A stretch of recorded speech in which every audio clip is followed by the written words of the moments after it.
So here we are. This is the PowerPoint. I'm going to go through this, and then at the end, we'll have questions. How does that sound? How to watch this PowerPoint. It'll be open in the Zoom meeting room, which is what it is right now. We are going to save it to the YouTube. It is being recorded. So I have placed notes between each slide, and that's why I'm going to show it in the format I am. So I have those notes too. The notes include the alternate text for visually impaired persons, and also my notes about why I picked that particular picture in terms of the question being asked. I will do a voiceover for this presentation, but I'm doing the plain version right now. Okay, this is the document that I am given to judge your artworks. And I have applied a key to this document. So each of those questions, for instance, in section A, where it says courtroom art entry are telling the story, question 1 is worth 3 points. Question 2 is worth 3 points. Question 3 is worth 3 points.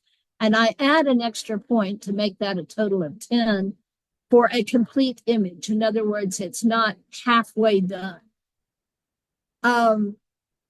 In section B for composition, the first question is 3 points, the second one is 3 points, and the third one is 4 points. And in section C, question 1 is 4 points, 2 is 3 points, 3 is 3 points. And then for D, each question is worth 5 points. What that gives you is an idea of an attempt, at least, to very objective scoring of your artwork. It's not about what I like. It's, are you fulfilling the requirements of the work, and is the overall image effective? And I am looking for visual answers to the questions. And I went through, there are 4 categories with 3 to 4 questions in each one. And for my scoring, I apply 10 points for each section. So if, for example, if it says, does the illustration give the immediate feeling of an event taking place? I look for, is it for a connected and visible location, participants, action, and some evocation of feeling? I should be able to see the answer without explanation.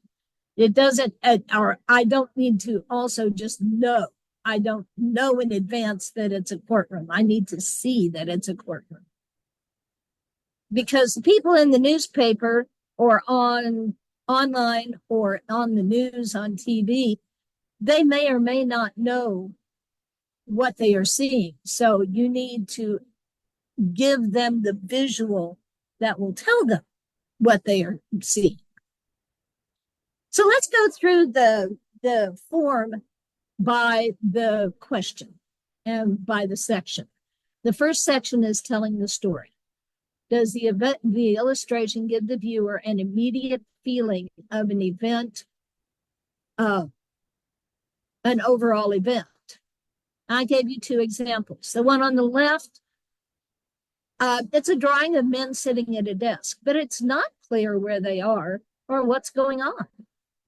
And no event is depicted. On the right, you have clearly a courtroom scene. You have the lawyer, you have the judge, you have the witness, the room is well described.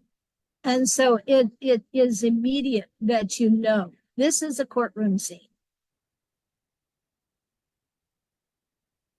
And you're certainly welcome at any point in here to put a question about something in the chat. And if I don't answer during the presentation, I'll answer it as soon as the presentation is done.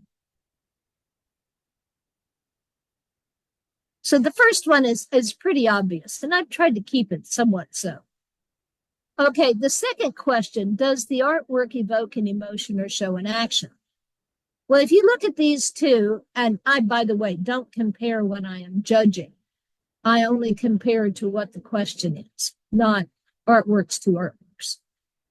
On the image on the left, you get a group of people, again, sitting at a desk, staring straight forward. There's no indication of movement. There's no indication of emotion. And it is, again, not a clear setting for a courtroom. It might be a conference room in a business office. It's hard to tell. On the right, again, you have the indication that it's a courtroom, but more important in that one, and not every one of the better examples, by the way, is perfect by any stretch, but they all fulfill that particular criteria. You get emotion on the faces of all three people depicted in the right-hand image. The lawyer's face looks forceful and maybe accusatory. The witness looks away slightly, like they are possibly fearful or avoiding the lawyer's focus. And the judge's face is serious and focused on the lawyer. So that would get the points for the 3 points for showing emotion and a little bit of action, whereas the one on the left would get at most a point for showing something.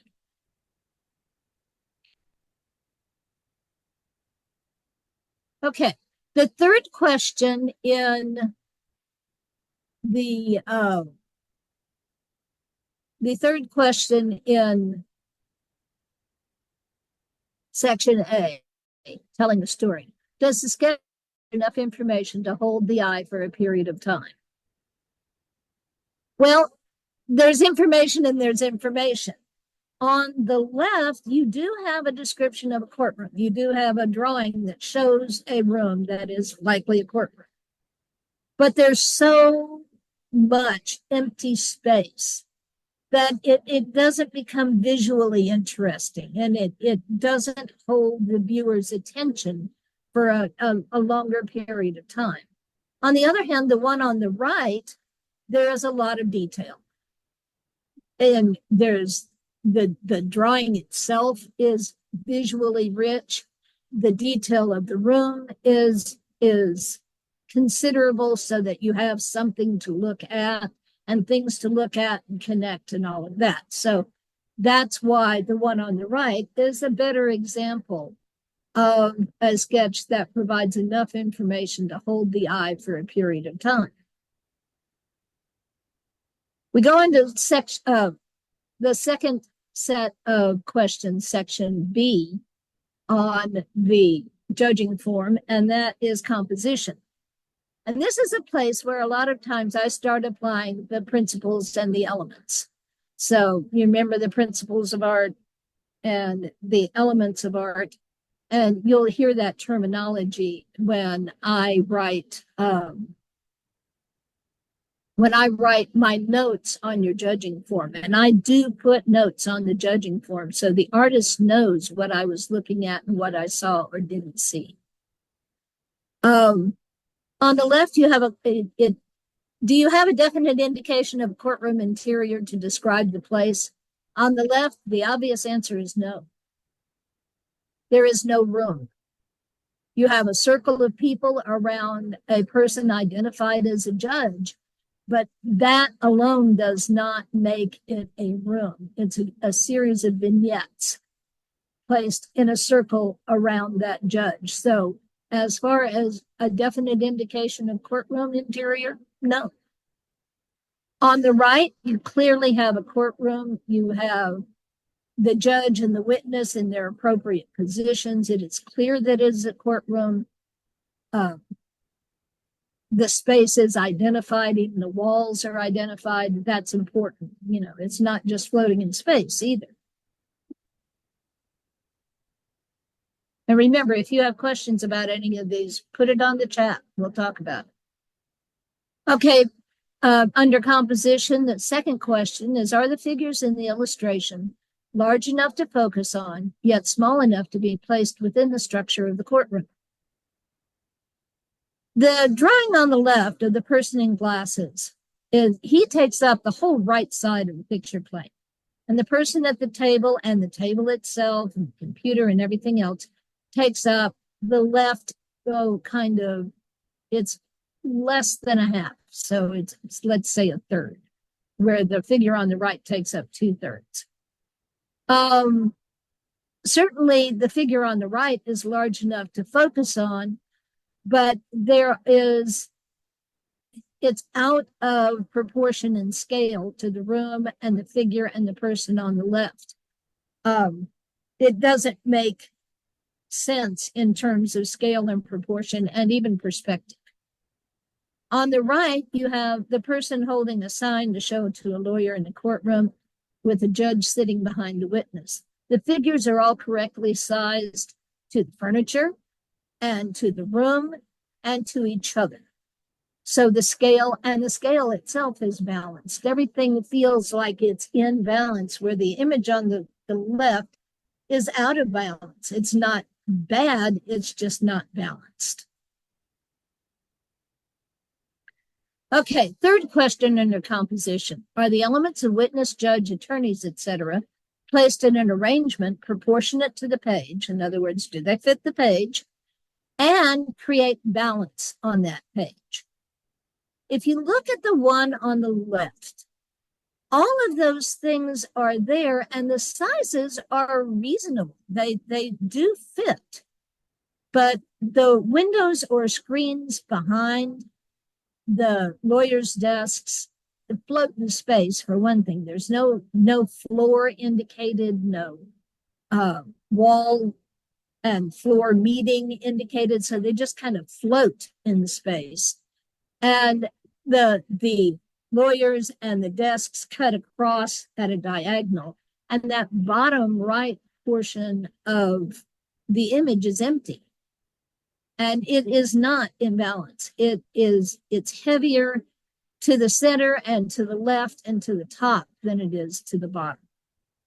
So it feels out of balance. On the other hand, the one on the right, while it's very sparse in detail in some ways, the figures very much fit in proportion to where they would be placed in the space as is provided. There are at least lines for the background and to indicate corners. You have the desks, you have the lawyer is bigger than the witness, who is bigger than the judge. So you have it progressing back in space or regressing back in space. It's correct perspective. And overall, it feels very balanced. They've got the largest figure on the left, a medium-sized figure midway right, and then the judge with the seal up center. And all of it seems to, if you put it on a scale across center, it would balance out. And the proportion is good. Okay, take a deep breath. Woof. A lot of talking, a lot more than I've done in a while. We move on to section C. That's color and contrast. Is the illustration harmonious in distribution of line, color, and tone? Yay, here we are with the elements of art. The drawing on the left shows a judge in his podium and a witness in the witness stand. The distribution of line, color, and tone is relatively even across the upper 2/3 of the picture plane. The lower third is empty.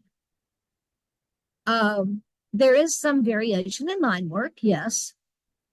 The color is very monotone. There are browns and a tiny bit of red, white, and blue in the flags. Now, I realize those courtrooms are not like a riot of color, but there is shading, which is tone, and other things you can do to add richness and depth and texture and a sense of dimensionality to it, instead of having it just become very kind of uniform and monotone. The one on the left needs a lot more contrast. In other words, it needs shading and more color. Even a pop of color elsewhere other than the two flags. Perhaps somewhere around the floor or the walls or even in the podiums, just through shading. On the right, you have a similar drawing in a way. Oops, sorry. You have a similar drawing. You have the judge sitting behind a podium and a witness in the witness stand. But there's a better variety of line weight. So you have thick lines, thin lines. You don't have a lot of broken lines, and you could do that, but you definitely have thick and thin lines. You have a strong use of color. Again, it's mostly brown. I realize those rooms are, but you've got the blue of the judge's shirt. You've got the high contrast black and white on the witness. You've got the color of the flags, the gold of the seal, and you've got some black in the or gray in the shadows on the podiums, on the desks, where you get a sense of a variety in color. So the range of shading from light to dark is good in this one, and you get a sense of depth out of that and dimensionality. So it's a much richer image visually. Question 2, under color and contrast, are there good balances of dark and light that play off each other to give richness to the artwork? What are they talking about? They're talking about shading and contrast. So shading or tone happens with both color and black and white, and grayscale also. On the left, in the drawing of a group of people in a courtroom, it's very hazy grayscale. It's all in the mid-tone range. Nothing is really highlighted. Nothing is really dark. And you need that strong contrast of shading where you have a range of values from light to dark in order to give it depth, dimensionality, and visual richness, something to look at. If those were increased, that would really help that image a lot. On the right, you have a courtroom scene, and you have a very strong range of values or tones, from whites to blacks and variations of shading in the colors as well. And overall, the image pops and becomes very interesting to look at just in all of that structure along with the image itself. Okay, section C, question 3. Is the medium of choice, be it color pencil, marker, etc., used to the best advantage in documenting the illustration? Both, but it says both are good. I actually added another picture since I wrote that, but the point is all of these are good examples of the use of the particular medium that they were using. So on the left, you have an excellent use of markers and or possibly pink pens. In the middle, it's looks like pastel pencil or colored pencil on colored drawing paper. And on the right is a drawing of a courtroom scene with the judge, witness, lawyer, and jury person. And it's a very good use of colored pencil, including blending and mixing colors and so on. So by and large, I don't see very many pieces when I am judging that aren't good use of their materials. I think it's because most of you tend to pick things you're comfortable working with, and that's a good idea. And things that you practice with. So you have a command of your medium that you don't have to worry about that when you're trying to capture all of this other information in your image.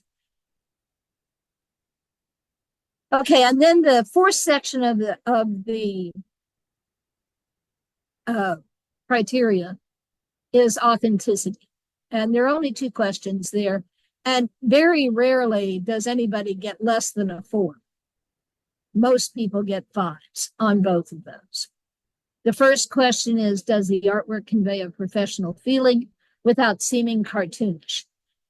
While there are many different styles presented in these artworks, I have very rarely had one that seemed either too cartoony or unprofessional.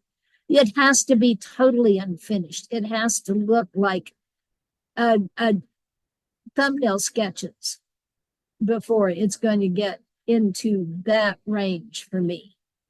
You have 4 examples of very different styles of, of creating an image, and each of them is successful within what it's supposed to be. It is professional and it is not particularly cartoonish, although they may use certain techniques from cartooning to create emphasis and maybe to indicate emotion or action.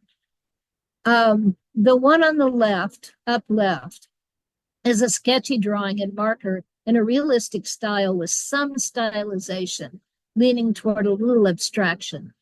But it keeps the focus where it ought to be. It's a rich image to look at, and it is a very recognizable. In the center left, it's a crayon or colored pencil drawing of a lawyer speaking to a witness. I do see some cartoon style accents in there, like the halos around the figures. And that's kind of interesting. And also the outlining of figures is a technique you take from cartooning. But it doesn't make it any less professional. The upright center one, the witness facing outward, holding up a contract in front of the judge. The judge and the judge watching. It's a simplified style, clear and precise. I would almost call it like journalistic. Like you talk about journalistic writing, where you get to the point. You don't put a whole lot of adjectives and adverbs in there, and you don't, put a lot of embellishment, but you get what the information you need. Well, that image is very much like that. And then the bottom right one is interesting in that it is much more in a manga style, which is a type of cartooning, yes, using things like motion bursts and the very angular figures and a different way of approaching the space and the figure. Also understand that that is not like a window showing 2 different points in time. This is a case of a courtroom scene that went on during the pandemic where parts of the court were on video screen. So that's a video screen behind. So it gives you an idea of some of the variety of styles that you can use. And the very last question under section 4, does the illustration, no matter the style, carry the idea of adhering to a respectful, convincing depiction of a courtroom event? There are some key things here. Respectful, convincing depiction of a courtroom event. You do have to have an event. So that's the problem with the one on the left. There is no specific event depicted, no room. Now, as far as drawing quality and respectful in that drawing quality and so on, yes, that's good. What it lacks is the depiction of the event itself. In other words, a courtroom and a single event instead of a whole kind of circle of vignettes around it. On the right, you have the witness facing outward, holding up a contract.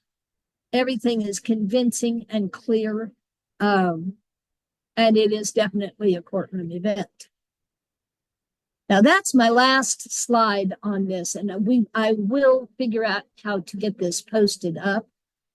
Do you have questions? Would you like to discuss some of this? I would be happy to.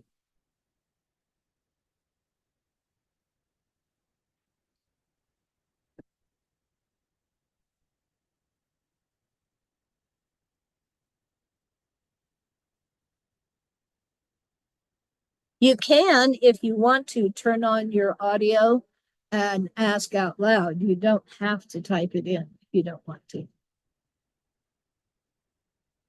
And I'm interested in your observations about that too, about do I have a preferred medium? No. No. In my own work, yes. But for the court art, no. I think I have seen people using even crayons who do amazing things with crayons. So I no, I don't have a preference. I think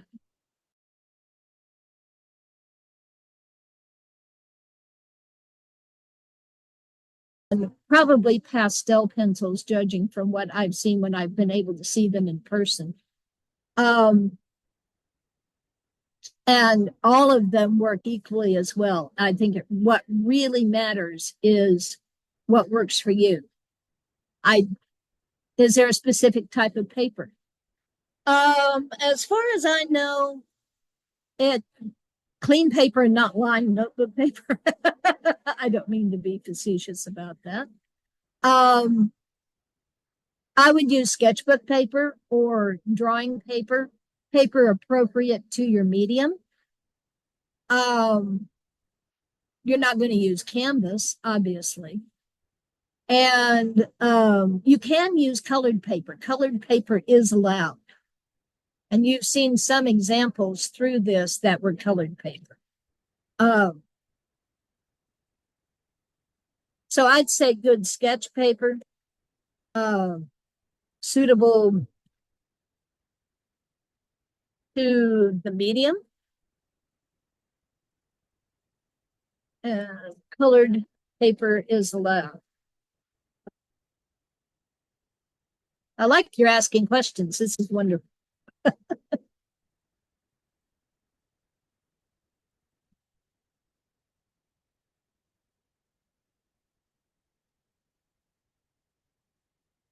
Oh, I'm glad. I'm glad, Mark.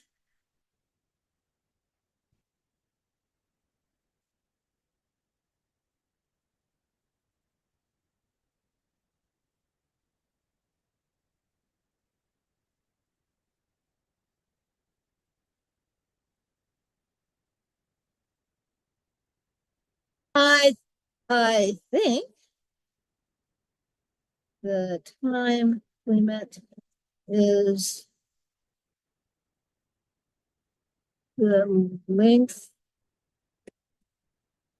of the time. I'm not sure. I'm not sure. Melissa, are you there? Can you answer that about what's the time they have? Yes, yes. And so here, I'm sorry, we're about to transition here to part two. Yeah, But yeah, so you have to be ready to uh, to just draw as quick as you can. How long your trial is really just depends on the two teams that are going, against each other right in front of you. And so sometimes if you have two newish teams, that trial might be a little shorter. It might be an hour, hour 15, hour and a half. But if you've got two very competitive teams that are objecting, time's going to keep on stopping. That could be a 2 hour trial. So I always say, get as much done as possible as soon as you can. Um, I don't know what you would recommend. Like, do you recommend Barbara leaving like coloring for last, shading for last, or I don't know, but get as much done as soon as you can because you just don't know how long you have.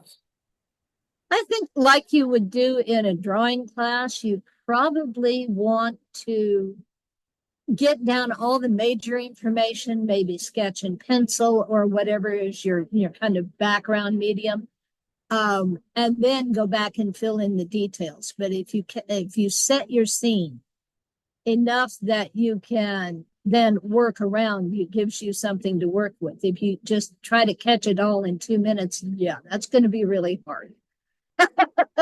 But I think you can do that if you just do your like preliminary sketch and then work over that so that whatever you do in the background, be it pencil or like light pastel pencil. Thank you, Melissa. If you need to go, I understand. No, no problem. I'm sorry. I do have to step away in just a minute, but Oh I yeah, did go. see one more question in regards to where do artists sit in trial. You should be sitting in the jury box, probably next to the timekeepers, is where you should be sitting. So, kind of once your team walks in, go in the jury box, see where you have a good angle. You should not be in the same row as the judges. There's usually two. And I'm sorry, that's my phone's going, but that, yeah, and I think that's about it.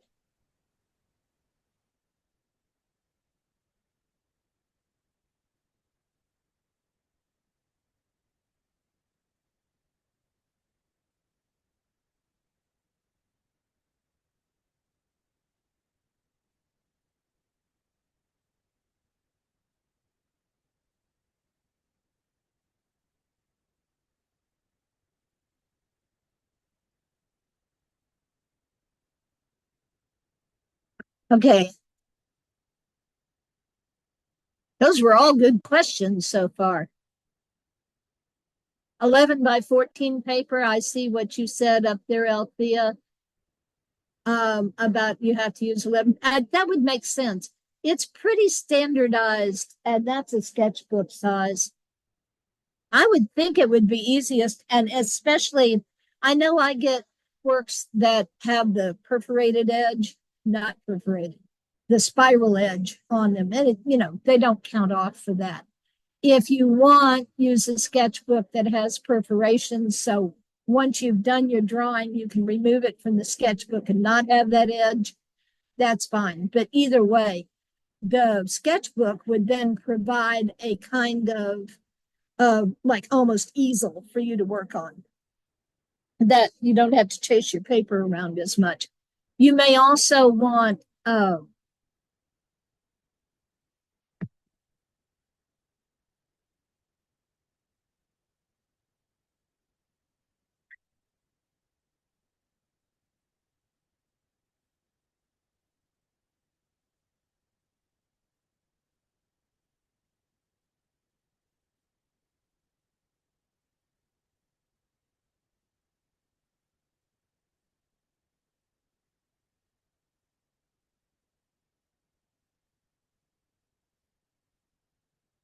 tell me if I missed one, please. I'm fast, but I'm not that fast.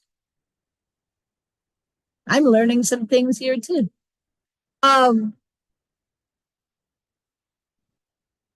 I know there is one medium so far that, or a group of media that they do not allow, and that is paint. And not soft pastels either. And I don't know if you know why, but it has to do with mess in the courtroom. So all of the other media that you use, there's very little mess but left behind. But paints can be spilled, and watercolor involves having to have a tub of water and all of that. Now, you could, and you would have to talk to Melissa, because we've had this discussion. There is now such a thing as watercolor pencils, in which you basically draw your image with them and then go back at the end with a damp brush to blend them out. You can sometimes do that with colored pencils too, depending on the kind of colored pencils you have. They are blendable as well. So there is that kind of thing. But in terms of media, they're generally pretty open. It just can't be terribly messy. Things that have to be fixed, like soft pastels or charcoal, just don't make sense. Again, they go everywhere. It's really hard to keep a clean image. And one of the things you need is an image that's going to stay crisp once you get it there. Once you're to that point. So you're not wanting to have to put a lot of fixative on it or something like that.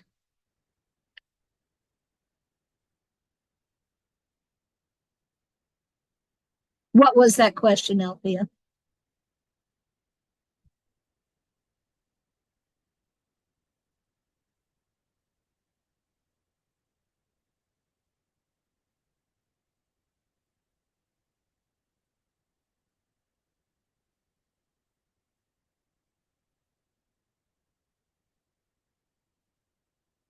Oh, who do you give it? You give it to,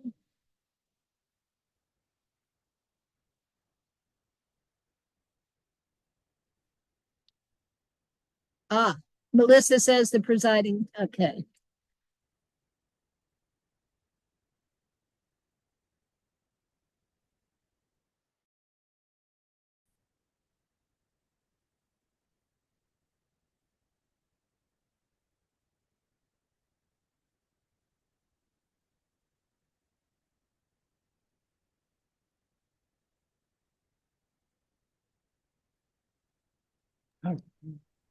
Okay, I think I see, Alfie, in case we didn't answer your question, how should we address the judge slash present our artwork after the trial?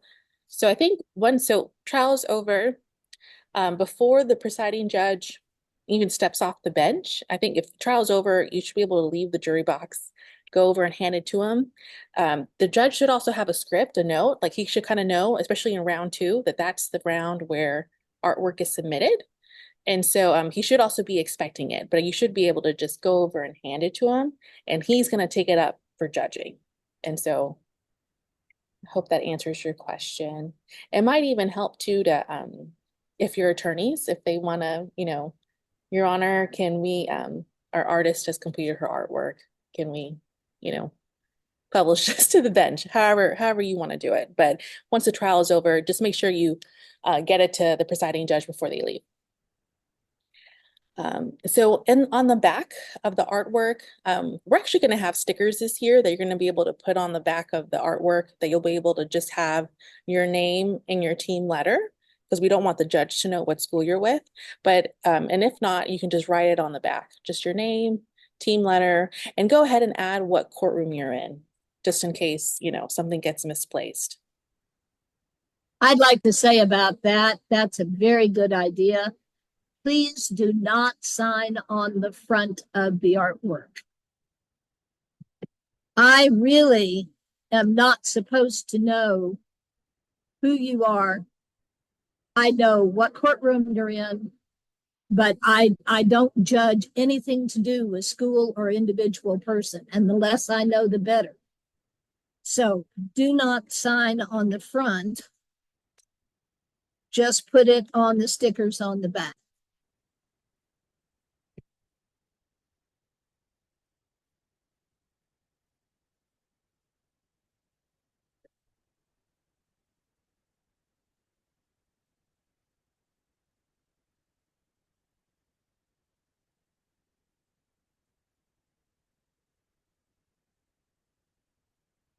So that really is good for me too.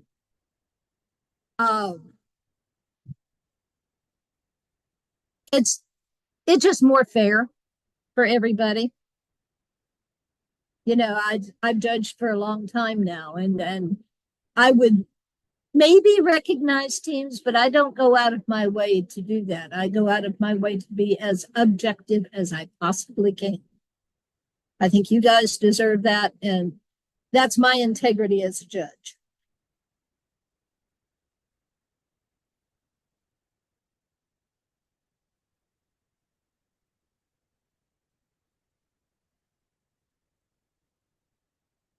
Any other questions? Are you guys excited? I'm looking forward to it. I always enjoy it. It gets to be a little bit of a crunch toward the end. Nervous is okay. Channel it. Practice beforehand.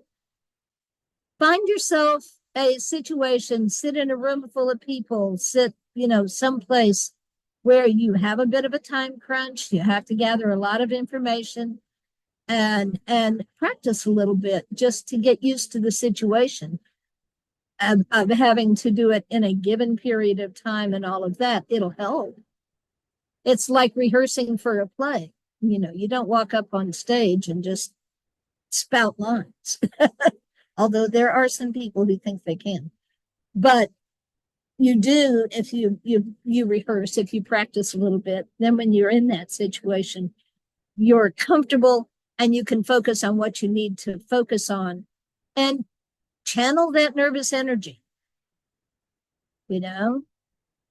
That's a good time for gesture drawing. When you get your initial image kind of blocked out, use a little gesture drawing in there, and then come in and start to feel as you relax and you can get the details in. You're going to focus on the figures some, you're going to focus on the background settings some, but you'll get it. As you've seen from the examples, many people do, and you can do this. And these are your peers. And I have to tell you guys, what you do is often as good as what I see professionally. And there are a lot of really good court artists out there. And if you look out on Google, for instance, for court artists, there are some that are well known. I can't pull names right now, but it's always interesting to go see what they do. Not because you want to copy it, but just to give you an idea of, well, why do I like that? Or why do I think that one wasn't very good? And what do I want to avoid? You do a little prep for yourself. When you get into the situation, you'll feel a lot more confident. Talk to your teachers. I would assume most of you are in art classes. That is what your art teachers are there for. Tell them what you want to do, and if they aren't already involved, and get them to maybe suggest practices, exercises, assignments that you could do to help you prepare for this. But remember, you can do this, definitely.